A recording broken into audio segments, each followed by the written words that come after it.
Jesus came into Jerusalem for Holy Week, he kind of upended the apple cart, right?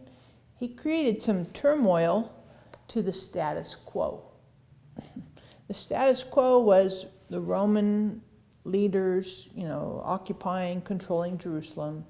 The religious leaders, Jewish leaders, Sadducees, Pharisees, scribes, all those guys, they had their established positions. But Jesus kind of upended the apple cart.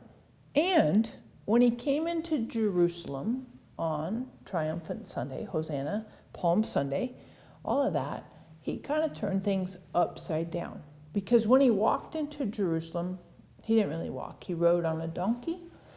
But when he came into Jerusalem, he went into the temple and turned everything upside down.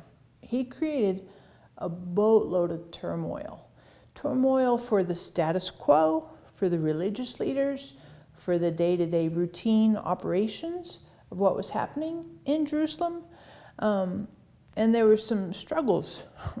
Maybe the normal people, regular, just average status quo, everyday Joe, thought this was great. But I suspect that there were a few people that said, hey, what are you doing? What the heck? And so maybe you feel that way today. Maybe you feel like, life is not status quo. Maybe it's been upended. Maybe COVID turned your world upside down. Maybe you lost your job. Maybe in this Holy Week, you're trying to find some semblance of stability. And what I'd like to propose to you is that Jesus is our Prince of Peace. And I say that because I think in our world that we live in, there's a lot of upheaval. Political upheaval, status quo upheaval, healthcare upheaval, church upheaval. What are we doing? Where are we going?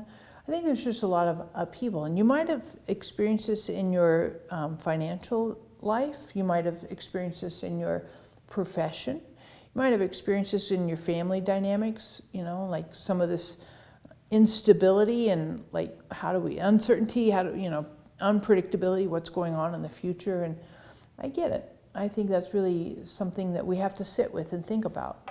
At the same time, I would say to you that Jesus is our Prince of Peace. And even though he came into Jerusalem on Holy Week, Palm Sunday, turned everything upside down, he also is the central essence of peace. And I say this because of what he said in John 14:27, because he said to his disciples, and this is basically on Maundy, Thursday, at the Last Supper, he said to his disciples, to his followers, it would be you and me, my peace I leave with you, not as the world gives, but as I give to you.